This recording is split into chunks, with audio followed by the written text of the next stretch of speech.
Right. I first saw Pink Floyd during the Christmas break in 1966 at the UFO Club in London. I have to tell you, it was a great club. Syd Barrett was on guitar at the time. Astonishing. The whole band were wonderful, just wonderful. Roger Waters had the most extraordinary, impressive presence, and their sound was swirling and cosmic and enveloping. But you could dance to them, and that's quite a big thing in the psychedelic era, because you had to dance like this.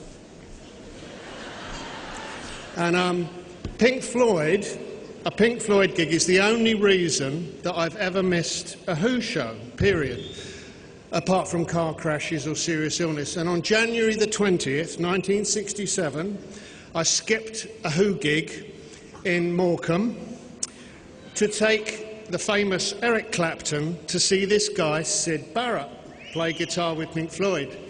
And on another occasion, I went all the way to Los Angeles to take Nick Rogue, the film director, to see The Wall. And it was on an extension on the 13th of February 1980. And in the event, Nick Rogue had gone back to London. Instead, I took his wife, the very glamorous actress Teresa Russell. It was one of the greatest nights of my life, but Nick never forgave me. We were supposed to be working on a film at the time, and that was cancelled. But Nick and Teresa went on to have a happy marriage and lots of lovely children, and so I didn't interfere as much as I would have liked to. The Wall, sitting next to such a beautiful woman, watching the Wall come down from 400 yards away, I didn't have very good seats, was amazing. Hearing Dave Gilmour play and sing Comfortably Numb while I was comfortably numb was like landing in heaven. It was an extraordinary performance to see and an extraordinary show. And the next morning wasn't so good, pretty hungover. This year at Live 8, I watched, delighted that Roger Waters was back in the band again. I mean, I never ever thought it would happen. And another wall came down, I think, the wall between Dave and the other guys in the band and Roger. It was a great, fantastic moment for all of us who are friends of them all. And I've never chosen to try to understand what makes splintering bands splinter in the first place. And together again, they triumphed, I think you'll all agree. They marked a great day with some humility and some perspective. And from the moon, the UFO Club, the world, the universe, 4 lovely English chaps and a lost genius called Syd, I give you Pink Floyd.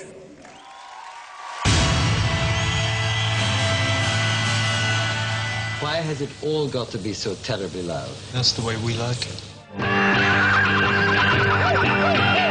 When the first list was being drawn up in the Rock and Roll Book of Genesis, it would have been, in the beginning, God created Pink Floyd.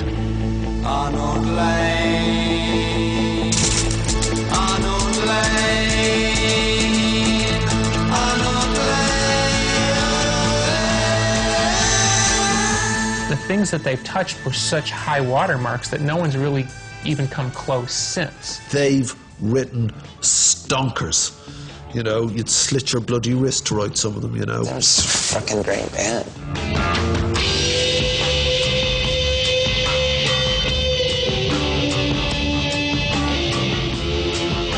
More than being a band, Pink Floyd was a kind of feeling, a vibe, and an ethos. It's good alienation music, good pot smoking, you know. Nobody understands me, sort of dark, heavy music, you know, and I loved it. They were experimenting with lights and sound 30 years before what's happening now. Their visual show was a forerunner to what now a huge acid house party would be. You know you're going to get a great show, and it's going to be great visual, spectacular, as well as the music, so it's like sound and vision.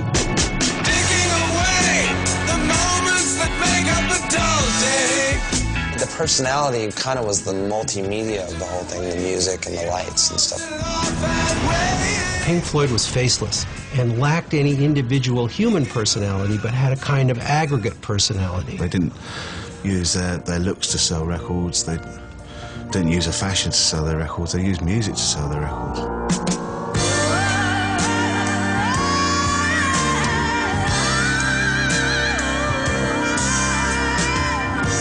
Dark Side of the Moon's sort of like the Mona Lisa. It's a masterpiece of production. The lyrics are fantastic. The playing's incredible.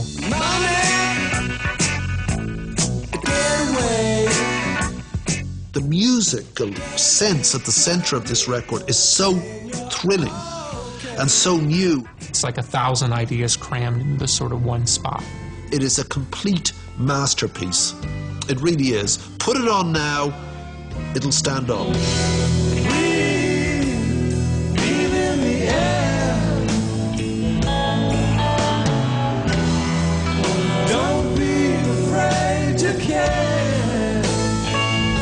Pink Floyd was so magisterial and perfect, like they just landed in a time capsule. The side stage was rammed with people to be there at that moment with this great group rejoined. Behind this really massive, solid perfection was this wonderful emotional tale of these men who hadn't played together for so long. Boy, were they good, eh?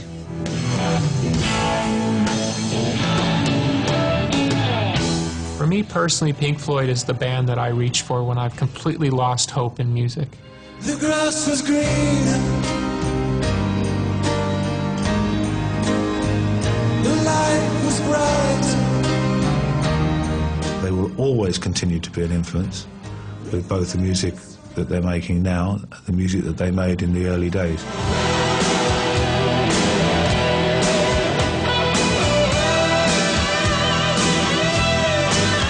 I think the secret to their longevity is hummable, memorable melodies played by great musicians in a refined and intelligent way. All in all, it's just another brick in the wall. And they've played an astonishing part in the history of rock and roll. There will never be another Pink Floyd.